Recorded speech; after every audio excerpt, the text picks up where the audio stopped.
बैरी सम तजिए ताहि कोटि बैरी सम यद्यपि परम स्नेही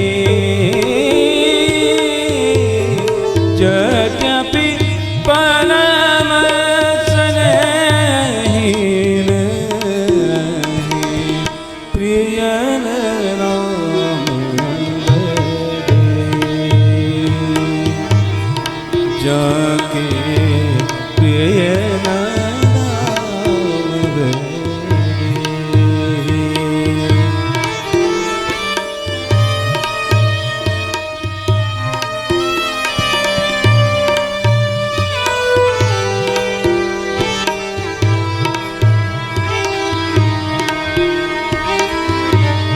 तजो पिता प्रहलाद विभीषण तजो पिता प्रहलाद विभीषण बंधु भरत महतारी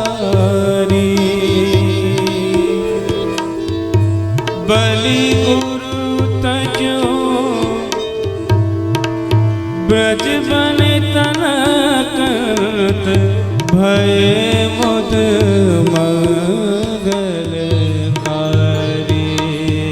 जाके प्रिय राम बरे जाके प्रिय राम बरे प्रिय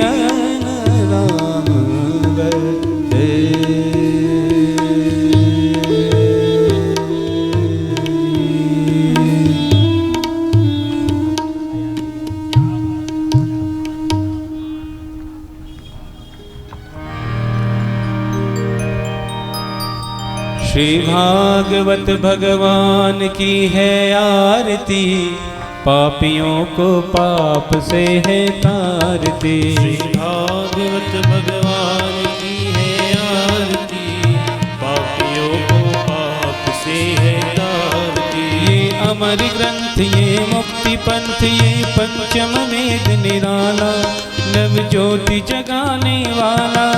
ये अमर ग्रंथ ये मुक्ति पंथ ये पंचम वेद निराला नव ज्योति जगाने वाला। हरि नाम यही हरि ध्यान यही हरि नाम यही हरि ध्यान यही जग के मंगल की आरती पापियों को पाप से है तारती। भागवत भगवान की है आरती पापियों को पाप से है तारती। ये शांति गीत पावन पुनीत पापों को मिटाने वाला हरि दर्श कराने वाला। ये शांति गीत पावन पुनीत पापों को मिटाने वाला हरि दर्श कराने वाला। है सुख करनी है दुख हरनी सुख करनी है दुख हरनी। श्री मधुसूदन की आरती पापियों को पाप से है तारती। श्री भागवत भगवान की है आरती पापियों को पाप से है तारती। ये मधुर बोल जगपंद खोल सदमार्ग दिखाने वाला बिगड़ी को बनाने वाला। ये मधुर बोल जगपंथ खोल सदमार्ग बताने वाला बिगड़ी को बनाने वाला। श्री राम यही घनश्याम यही श्री राम यही घनश्याम यही ये प्रभु महिमा की आरती पापियों को पाप से है तारती। भागवत भगवान की है आरती पापियों को पाप से है तारती। पापियों को पाप से है तारती। पापियों को पाप से है तारती। जजनेन जजनमयजन्तु देवास्तानि धर्माणि प्रथम न्यासन्न ते हनाकं महिमानः सचं तजत्र पूर्वे साध्याः सन्ति देवाः ॐ नारायणाय विद्महे वासुदेवाय धीमहि तन्नो विष्णुः प्रचोदयात् ॐ महादेव्यै च विद्महे विष्णुपत्नी च धीमहि तन्नो लक्ष्मीः प्रचोदयात् ॐ महापुराणाय विद्महे वाङ्गमयविग्रहाय धीमहि तन्नो भागवतः प्रचोदयात् नानासुगन्धिपुष्पाणि यथा कालोद्भवानि च पुष्पाञ्जलिर्मया दत्त गृहाण परमेश्वर मन्त्रपुष्पाञ्जलिं समर्पयामि।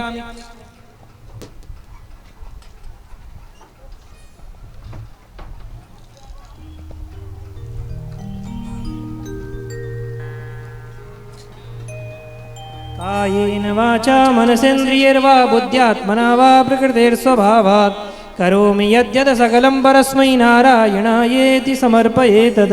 बोलिए श्रीमद्भागवत महापुराण की जय।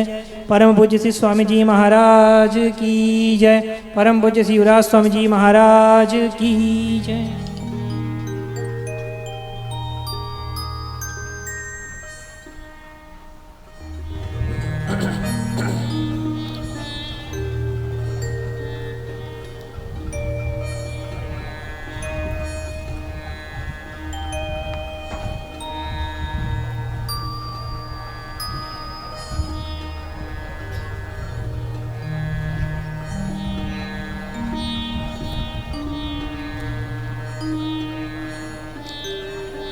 श्री कृष्णचंद्र भगवान की जय। श्री लक्ष्मी वेंकटेश भगवान की जय।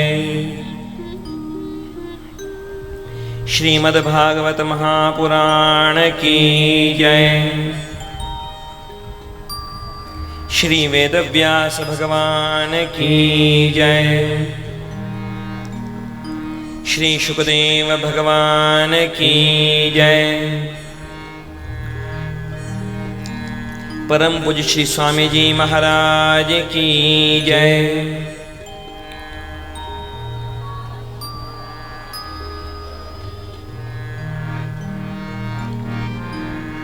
आइए भगवान के परम मंगलमय स्वरूप का हृदय में ध्यान करते हुए और जिह्वा से गान करते हुए भगवान की परम मंगलमयी लीलाओं में प्रवेश करें।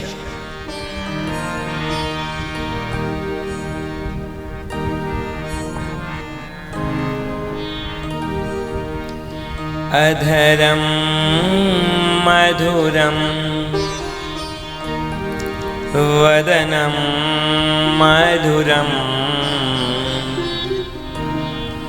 नयनं मधुरं हसितं मधुरम् अधरं मधुरं वदनं मधुरं नयनं मधुरं हसितं मधुरं हृदयं मधुरं गमनं मधुरं मधुराधिपतेरखिलं मधुरं हृदयं मधुरं गमनं मधुरं मधुराधिपतेरखिलं मधुरं वचनं मधुरं चरितं मधुरं वसनं मधुरं वलितं मधुरं वचनं मधुरं चरितं मधुरं वसनं मधुरं वलितं मधुरं चलितं मधुरं भ्रमितं मधुरं मधुराधिपतेरखिलं मधुरम चलितं मधुरं भ्रमितं मधुरं मधुराधिपतेरखिलं मधुरम् वेणुर्मधुरो वेणुर्मधुरः पाणिर्मधुरः पादौ मधुरौ वेणुर्मधुरो रेणुर्मधुरः पाणिर्मधुरः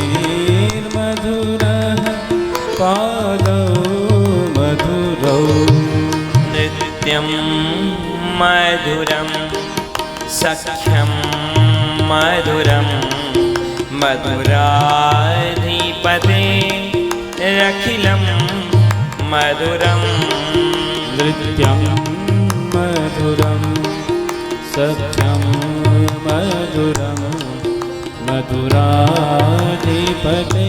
मधुराधिपतेरखिलं मधुरम् गीतं मधुरं पीतं मधुरं भुक्तं मधुरं सुप्तं मधुरम् गीतं मधुरं पीतं मधुरं भुक्तं मधुरं सुप्तं मधुरम् रूपं मधुरं तिलकं मधुरं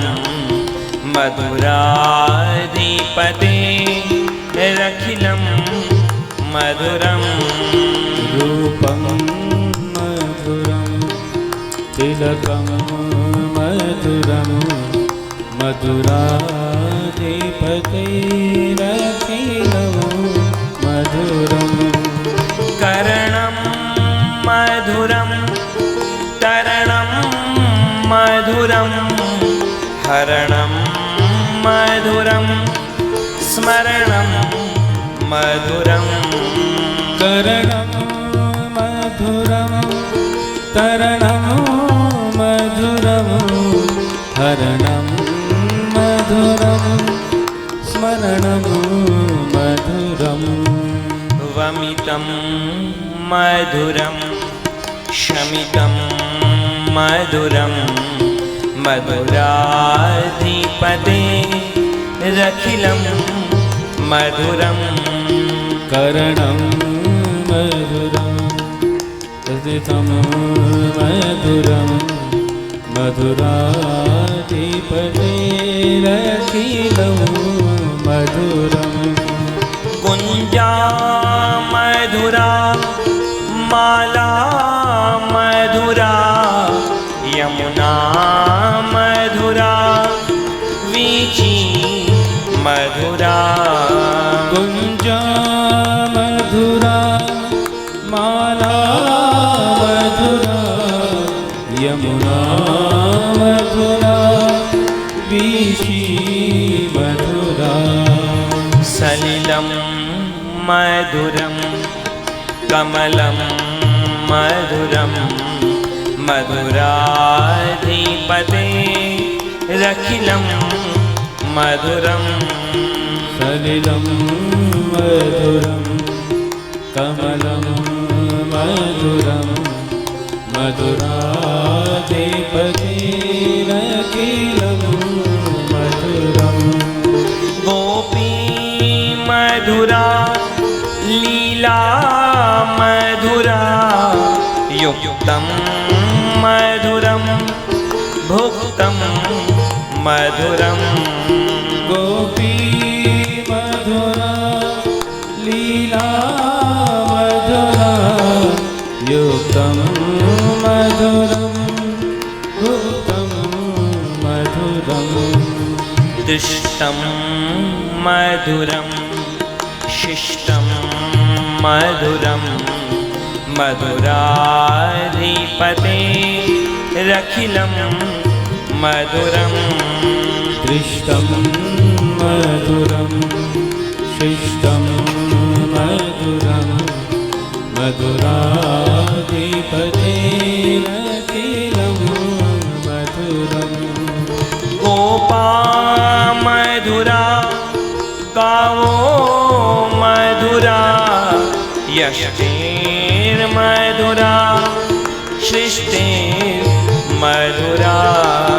गोपा मधुरा गावो मधुरा यष्टिर्मधुरा सृष्टिर्मधुरा दलितं मधुरं फलितं मधुरं मधुराधिपते रखिलं मधुरम् दलितं मधुरं फलितं मधुरं मधुराधिपतिरखिलं मधुरम् अधरं मधुरं वदनं मधुरं नयनं मधुरं हसितं मधुरम् अधरं मधुरं वदनं मधुरं नयनं मधुरं हसितं मधुरम्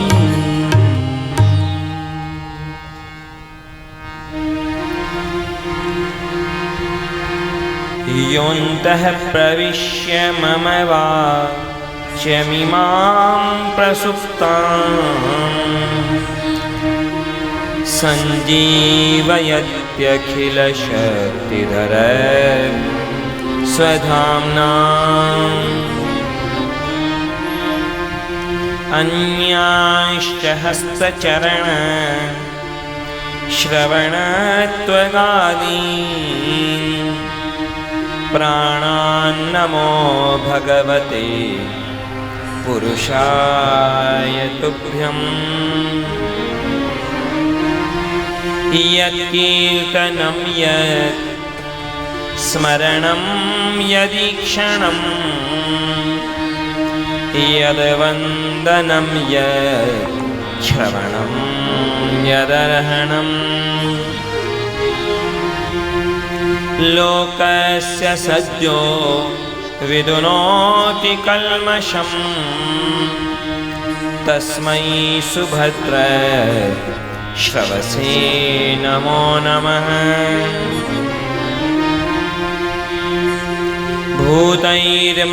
भूतैर्महद्भिर्य इमा पुरो विभो निर्मायिषीति यदमूषु पुरुषः भुङ्क्ते गुणान् षोडशात्मकः सोऽलङ्कृशिष्ट भगवान् वचांसि मे श्रीवीरराघवदयार्द्रकृपावतारम् श्रीजानकीश पदपद्मपरागभृङ्गम् श्रीधरार्य चरणाम्बुजलग्नमौलिम् श्रीदेशिकार्य घनश्यामगुरुं नमामः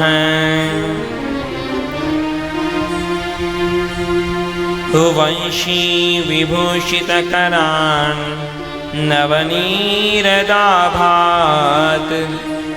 पीताम्बरात् अरुणबिम्बफलाधरोष्ठात् पूर्णेन्दुसुन्दरमुखात् अरविन्दनेत्रात् कृष्णात् परं किमपि तत्त्वमहं न जाने स्वसुखनिर्भितचेतास् तद्व्युदस्तान्यभावो व्यजितरुचिरलीला कृष्णसारस्तदीयम् व्यतनुतकृपया यस्तत्त्वदीपं पुराणम् तमखिलवृजिनघ्नं व्याससूनुं नतोऽस्मि। नारायणं नमस्कृत्य नरं चैव नरोत्तमं देवीं सरस्वतीं व्यासं ततो जयमुदीरयेत्। वाञ्छाकल्पतरुभ्यश्च कृपासिन्धुभ्य एव च पतितानां पावनेभ्यो वैष्णवेभ्यो नमो नमः।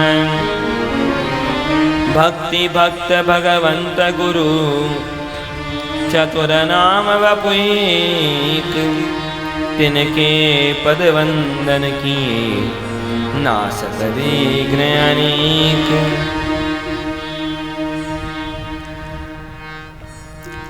श्री कृष्णचंद्र भगवान की जय। श्रीमद्भागवत महापुराण की जय। श्री वेदव्यास भगवान की जय।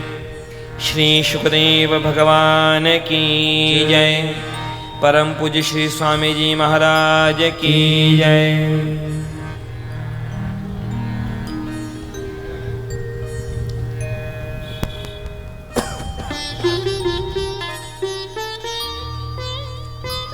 समुपस्थित समस्त भगवत भागवत जन,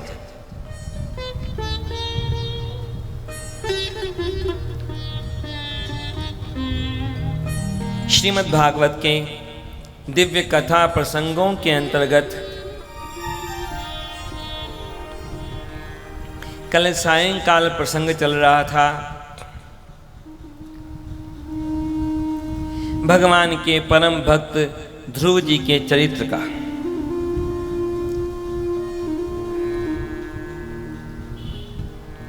ध्रुव जी छोटे से बालक थे, 5 वर्ष के बालक, लेकिन अपनी लगन से, अपनी भक्ति से, अपने निश्चय से उन्होंने भगवान का दर्शन प्राप्त किया। जब लगन हो तो क्या असंभव है।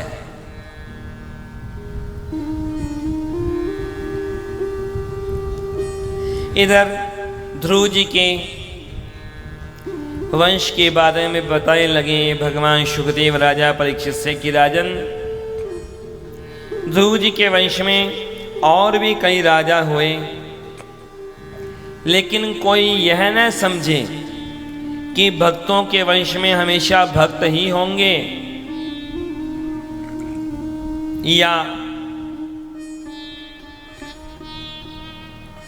दुष्टों के वंश में हमेशा दुष्ट ही होंगे।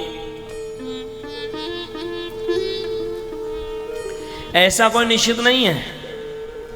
ध्रुव जी के वंश में कई तरह के राजा हुए,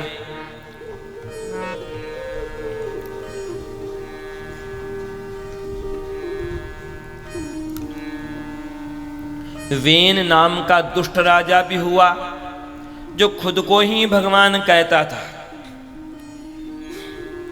खुद को भगवान कहने के भी कई तरीके होते हैं लोगों के। आज का कलयुग है, कई लोग तो खुद को सीधे भगवान कह देते हैं कि मैं ही भगवान हूं, और कुछ लोग गंभीरता से ध्यान देना, कई लोग अपने आप को भगवान का एकमात्र दूत समझते हैं कि बस ईश्वर से जो भी मतलब हो तो उनके थ्रू ही भगवान मिल सकता है, या जो भी काम करना हो उनके थ्रू ही भगवान कृपा करेगा। तो वो तो और भी ऊपर हो गए, यानी वो खुद को भगवान नहीं कहते हों लेकिन खुद ये समझते हैं कि भगवान भी उनकी जेब में है।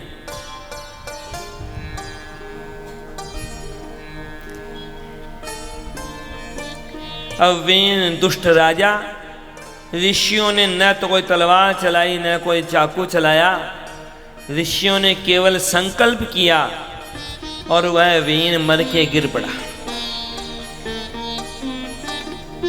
क्योंकि ऋषियों ने सोचा था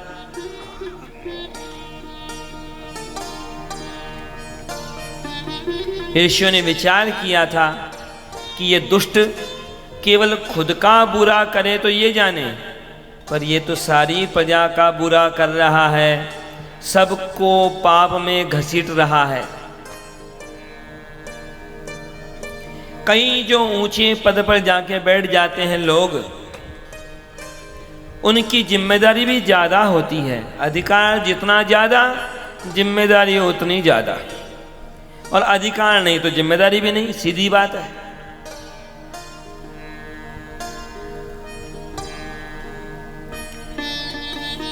उस वेन के शरीर में से ही ऋषि मुनियों ने भगवान से प्रार्थना करके भगवान को ही प्रकट किया था पृथु महाराज के रूप में। भगवान ने राजा के रूप में कार्य किए, प्रजा को धर्म की शिक्षा दी।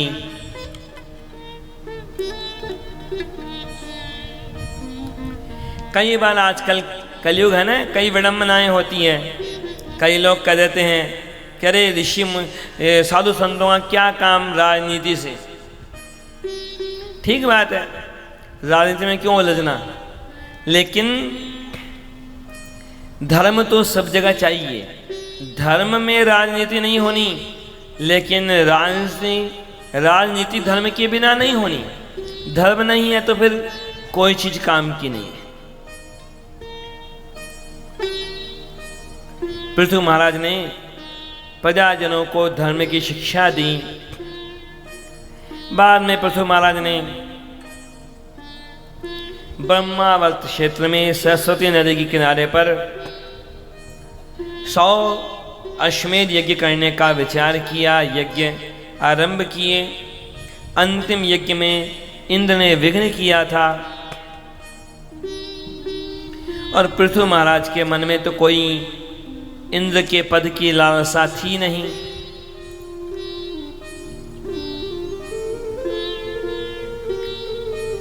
उन्होंने तो भगवान की आराधना करने के लिए, अपना कर्तव्य करने के लिए यज्ञ किए थे। बाद में स्वयं श्रीपति श्रीमन नारायण भगवान वहाँ उनकी यज्ञशाला में प्रकट हुए और उन पर कृपा की। ध्रुव जी के इसी वंश में आगे एक राजा हुए जिनका नाम था बर्हिशर। राजा बर्हिशर ने बहुत सारे यज्ञ किए, 1-2 नहीं, 10-20 नहीं, सैकड़ों हजारों यज्ञ किए उसने। कभी इस तीर्थ में यज्ञ करता, कभी उस तीर्थ में यज्ञ करता। और यज्ञ करते समय में जो विधान है, नियमों के हिसाब से जो पूर्व दिशा की तरफ मुख करके जो कुशाएं बिछाई जाती थी, और पूर्व दिशा को कहते हैं प्राची दिशा, तो राजा बर्हिशर का नाम प्रसिद्ध हुआ प्राचीन बर्ही। राजा प्राचीन बर्ही ने यज्ञ तो बहुत सारे किए थे, परंतु फिर भी उसके मन को बिल्कुल भी सुख नहीं मिला, चैन नहीं मिला। उसका मन अशांत होता गया, अशांति उसके मन की बढ़ती गई। कारण है इसके पीछे भी। यज्ञ क्या है?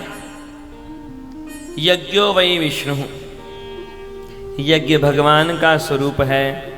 श्रीमद् भागवत में ही वर्णन आता है, भगवान का एक अवतार है यज्ञावतार, यज्ञ नारायण। लेकिन यज्ञ के स्वरूप को तो राजा प्राचीन बर्ही ने जाना नहीं था, ज्ञान तो उसको था नहीं। न तो ज्ञान है न भक्ति है, केवल कर्म कांड होगा यदि जीवन में, तो फिर जीवन में भगवान की कृपा का अनुभव कैसे हो सकता है?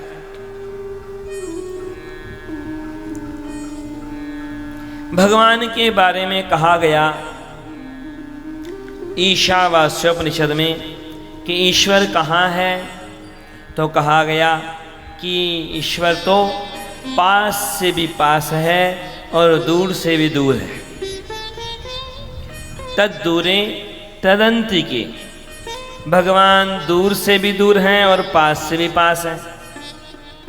कोई सामान्य व्यक्ति होगा तो क्या कहेगा कि देखो कैसी उल्टी बात है, अरे पास है तो पास में होगा, दूर है तो दूर होगा, पास है तो दूर कैसे है, दूर है तो पास में कैसे है? दोनों बातें कैसे हो सकती है, दूर भी पास भी? परंतु बड़ी गहरी बात है। यदि कोई ईश्वर को प्राप्त करना चाहे तर्क से, केवल कर्म से, केवल ज्ञान से, तब तो ईश्वर बहुत दूर है।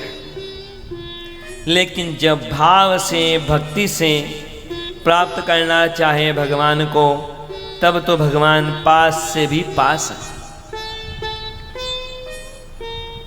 केवल बाहर का कर्म परिणाम नहीं देता, परिणाम होता है अंतर की क्रिया से भी, हृदय के भाव से।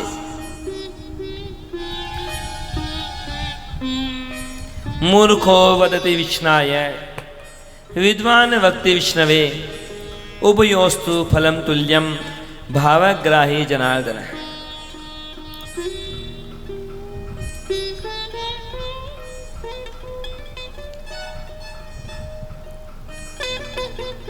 केवल नाम ले में भगवान का या बाहर तो काम करें भगवान का जैसा, परंतु मन में भक्ति नहीं हो तो फिर कृपा कैसे मिल सकती है भगवान की?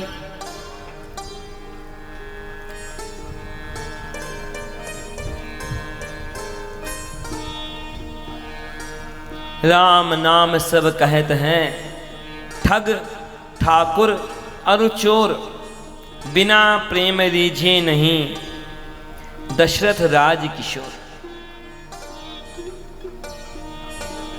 कई बार दुनिया में जो कर्म होते हैं वो केवल दिखावे के लिए होते हैं, नाम के लिए होते हैं। अब केवल प्रदर्शन होगा,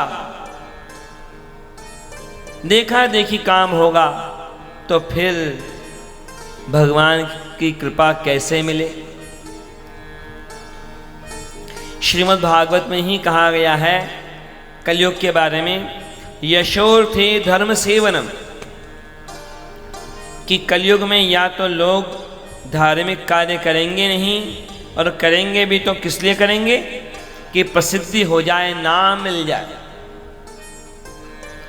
परंतु एक बात निश्चित है, नाम हो गया तो नाम हो गया, खत्म बात है, पुण्य किस बात का हुआ? प्रदर्शन हो गया, कीमत तो वसूल हो गई। अब एक चेक दो खाते में जमा थोड़ी हो सकते। यदि नाम मिल गया, प्रसिद्धि मिल गई, प्रचार हो गया खुद के नाम का, तो फिर पुण्य कैसे मिल सकता है?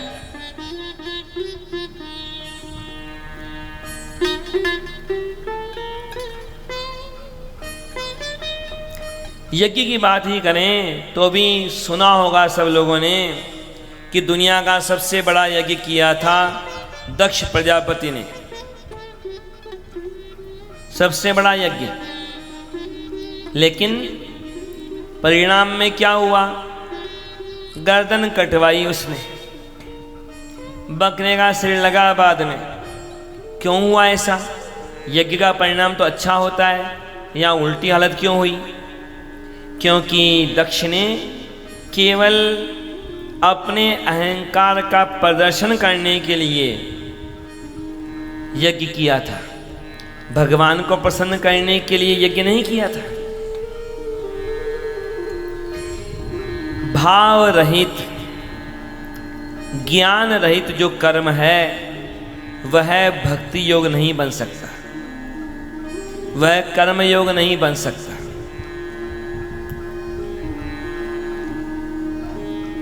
रामचरितमानस में तो यहां तक कहा गया कि कितने भी शास्त्र पढ़ लो, बड़े से बड़े आयोजन कर लो, कितना भी ज्ञान मिल जाए, परंतु जब तक भगवान के चरणों में भक्ति नहीं होगी तब तक सब व्यर्थ है। भक्ति के बिना सब व्यर्थ है। आगम निगम पुराण अनेका, आगम निगम पुराण अनेका, आगम निगम पुराण अनेका, आगम निगम पुराण अनेका, पढ़े सुने कर फल प्रभु एका, पढ़े सुने कर फल प्रभु एका, तव पद पंकज प्रीति निरंतर, तब पद पंकज प्रीति निरंतर, तव पद पंकज प्रीति निरंतर, तब पद पंकज प्रीति निरंतर, सब साधन कर यह फल सुंदर, सब साधन कर यह फल सुंदर।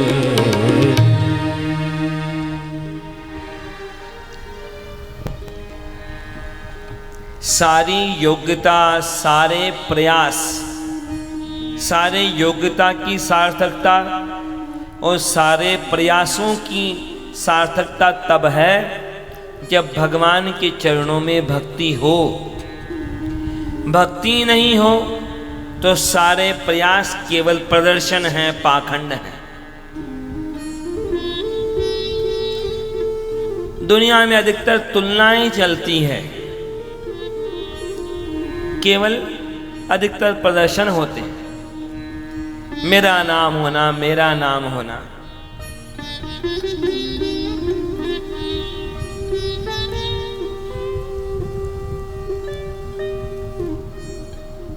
पर नाम का क्या हिसाब?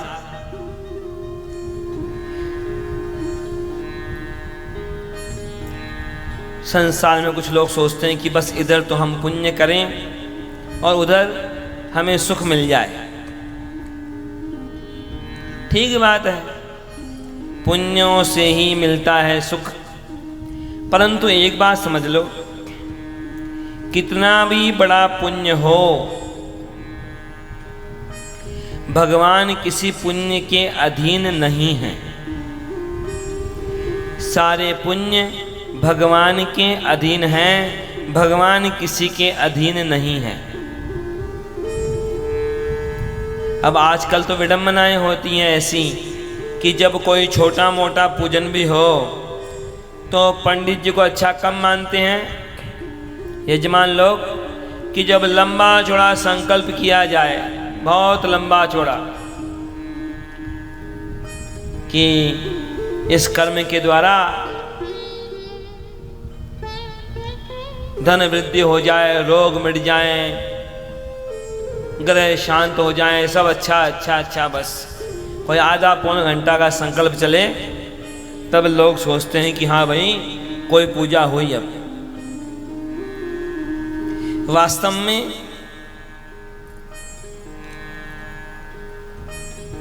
संकल्प का मतलब तो केवल सामान्य तौर पर तो केवल इतना ही होता है कि होश में कर लो भाई, कोई नींद में नहीं हो कि बाद में चक्कर पड़ जाए। देश काल का चिंतन करने का होता है इतना ही मतलब कि कब है कहाँ है, होश में। और बाकी संकल्प होना कैसे? शास्त्र जैसे संकल्प के लिए कितना कहते हैं? देश कालो संकीर्ते, बस देश काल का चिंतन हो जाए कि किस जगह पर हो और क्या समय है। और संकल्प कैसा होना? संकल्प केवल ये होना चाहिए भगवान के भक्तों का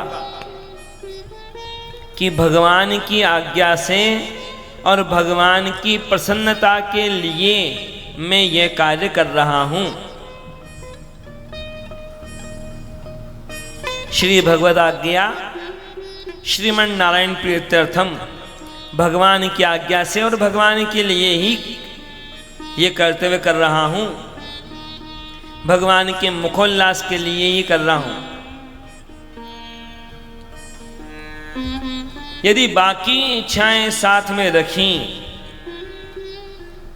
तो बात ऐसी है, भगवान की भक्ति में मिलावट नहीं चलती। जैसे कई चीजें चाहिए साथ में ये भी जोड़ देते हैं लोग, चलो भगवान में मिल जाएं।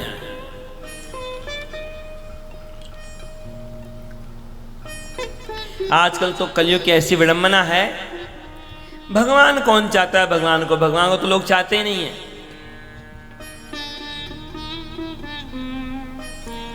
अब पहले तो पूजन की बात ही ऐसा समझो, बस नाम मात्र का छोटा सा काम भी हो तो सब परिणाम चाहते, ये भी वो भी वो भी।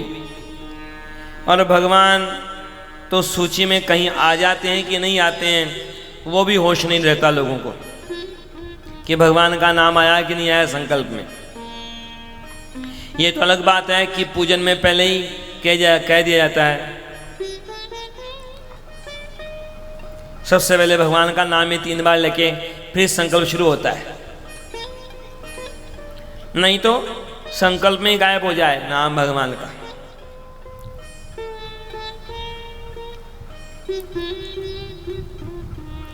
आजकल लोगों को भगवान थोड़ी चाहिए। जैसे घर में परिवार में एक कोई फैमिली डॉक्टर चाहिए होता है कि कोई परिवार में कोई बीमार हो जाए तो एक डॉक्टर फिक्स कर लो, उस डॉक्टर के पास चले जाएं रोग होने पर। एक फैमिली डॉक्टर चाहिए, सीए निश्चित चाहिए एक हिसाब किताब के लिए। वैसे ही एक ट्रबल शूटर चाहिए होता है तो भगवान के गले बांध देते हैं कि ये इष्ट है, अब इस इष्ट की जिम्मेदारी हो गई हमारी समस्याएं मिटाने की। भगवान को कौन चाहता है?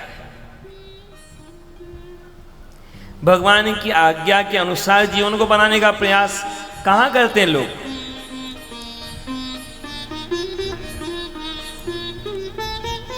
लोगों को तो वो अलादीन का चिराग जैसा चाहिए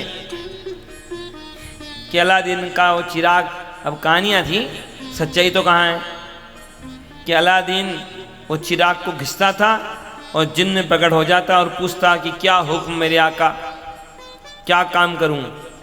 वैसे लोग चाहते हैं कि बस ऐसा ही कोई ईश्वर मिल जाए कि बस उस भगवान को याद करें और वह भगवान बस कह दे हमें कि बोलो क्या आदेश है।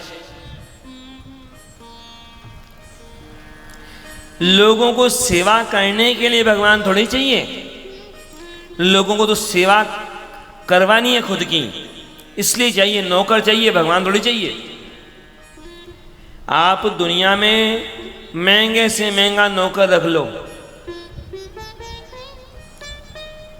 लेकिन जितनी बातें जितने काम आप भगवान के जिम्मे करते हो, आप नौकर को कह के तो देखो, वो महंगे से महंगा नौकर भी उसी दिन नौकरी छोड़ के भाग जाएगा।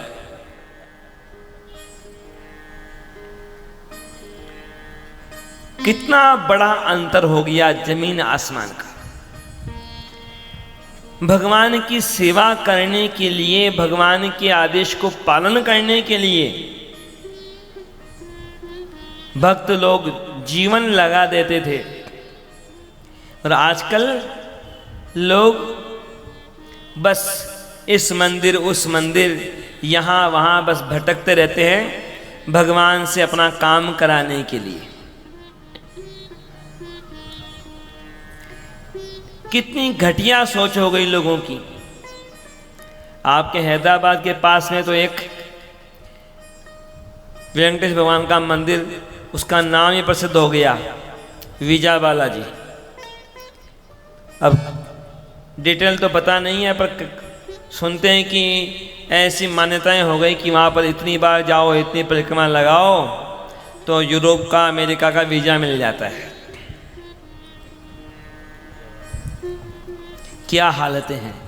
अरे भगवान तो भव सागर से पार लगा देते हैं, उनको कितनी छोटे काम में लगाया है।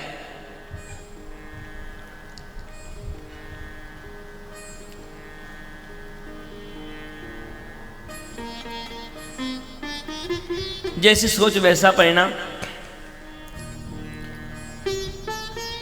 बड़े से बड़ा कर्म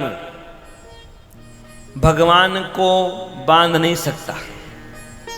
सारे कर्म भगवान के अधीन हैं, और बाकी पुण्यों से कुछ भी मिल जाए, और कुछ भी भले ही मिल जाए पुण्यों के द्वारा, भगवान तो भक्ति से ही मिलते हैं। और भगवान ही हैं, आनंद स्वरूप तो केवल परमात्मा ही हैं, रसो वही स है। और जब तक उन परमात्मा की प्राप्ति नहीं होगी, तब तक बाहर के किए गए कितने भी कर्म हों, उनसे सुख नहीं मिलने वाला।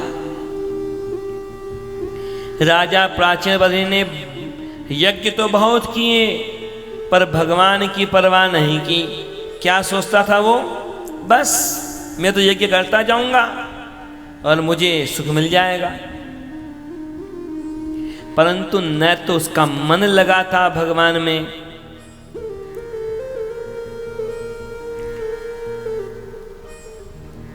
भक्ति तो थी ही नहीं जीवन में।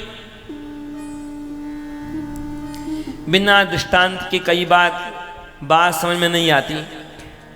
ऐसा हुआ एक बार कि यूरोप का रहने वाला कोई आदमी अरब के रेगिस्तान में पहुंचा, और उस रेगिस्तान में एक गांव में रुक गया कुछ दिनों तक। तो कुछ लोगों से उसकी दोस्ती हो गई। अब बाद में उन रेगिस्तान के लोगों को उसने बुला लिया अपने शहर में कि चलो मेरा शहर घूम के आओ, चलो। उस यूरोपियन ने उन रेगिस्तान के लोगों को ठहरा दिया होटल में।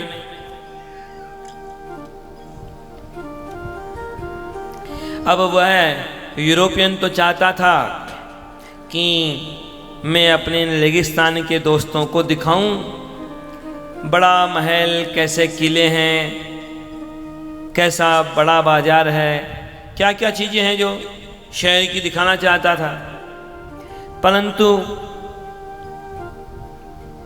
उन रेगिस्तान वाले उन मित्रों का मन तो लगा था होटल में ही। वो तो बार बार कहते चलो होटल, चलो होटल। बात क्या थी, होटल में क्या मिल गया उनको? ऐसा हुआ था कि उन रेगिस्तान के लोगों ने पहली बार देखा था स्नान घर में लगा हुआ नल, कि नल की टोंटी घुमाई और पानी बहने लग जाता। अब तो नल की जो टोंटी घुमाती पानी बहता, तो पानी बहते देख करके वे रेगिस्तान के लोग बड़े खुश होते। किसी ने कोई चीज़ देखी नहीं हो तो देखने मात्र से चकित हो जाता है। रोज देखने वाले के लिए कोई विशेष बात नहीं।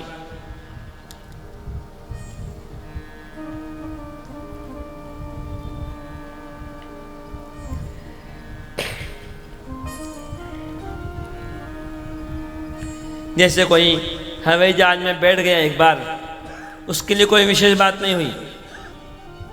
पर गाँव में देखो, जो कभी नहीं बैठी हो या पास से नहीं देखा हो, तो हवाई जहाज उड़ता हो आकाश में तो लोग लग जाते हैं देखने में उसको ही, ये देखो ये क्या उड़ रहा है।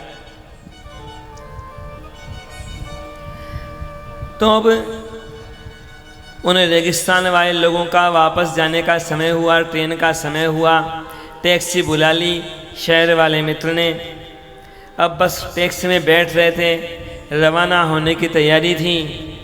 इतने में उन रेगिस्तान वाले लोगों ने शहर वाले मित्र से कहा, अरे मित्र 2 मिनट ठहरो, हम अभी आते हैं। सोचने लगा शहर वाला मित्र की कोई चीज़ छूट गई होगी, पर 2 मिनट की कौन कहे, 10 मिनट बीत गए, अभी भी आया नहीं वह, वे लोग आए नहीं अभी भी रेगिस्तान वाले। ढूंढता हुआ पहुंचा वो उनके कमरे में कोई दिखा नहीं। स्नान घर का द्वार खुला था तो वहाँ झांका तो क्या देखा कि वे रेगिस्तान वाले लोग स्नान घर में नल खोलने में लगे थे। शहर वाले मित्र ने कहा, ये क्या कर रहे हो, ये नल क्यों खोलते हो यहाँ का। रेगिस्तान वाले लोग बोलने लगे, अरे मित्र तुम्हें पता नहीं, तुम तो आए थे हमारे गांव में पानी की कितनी तकलीफ।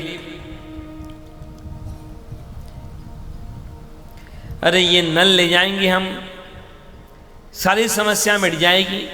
ऐसे तो पता नहीं कहाँ से हम पानी लेके आते हैं दूसरे गांव से पीने के लिए, नहाने के लिए, और ये नल तो बड़ा चमत्कारी है। ये नल ले जाएंगे हम, टोंटी घुमाएंगे, बस पानी पानी हो जाएगा, हमारी समस्या मिट जाएगी। पर एक नल की कौन कहे, सारी दुनिया के सारे नल इकट्ठा कर लो, पर एक बूंद पानी मिलने वाला नहीं है। पानी मिलता है नल से ही, पर कब मिलता है, जब नल का संबंध जुड़ा हो किसी पाइप के द्वारा, पानी की टंकी से, किसी कुएं से, किसी बोरिंग से, जल के भंडार से। अपने आप खुद नल के पास एक बूंद पानी नहीं होता है। तो वैसी ही बात यहाँ भी समझ लो, सुख मिलेगा शुभ कर्मों से ही, पुण्य कर्मों से ही, लेकिन खुद कोई पुण्य सुख देने में समर्थ नहीं है।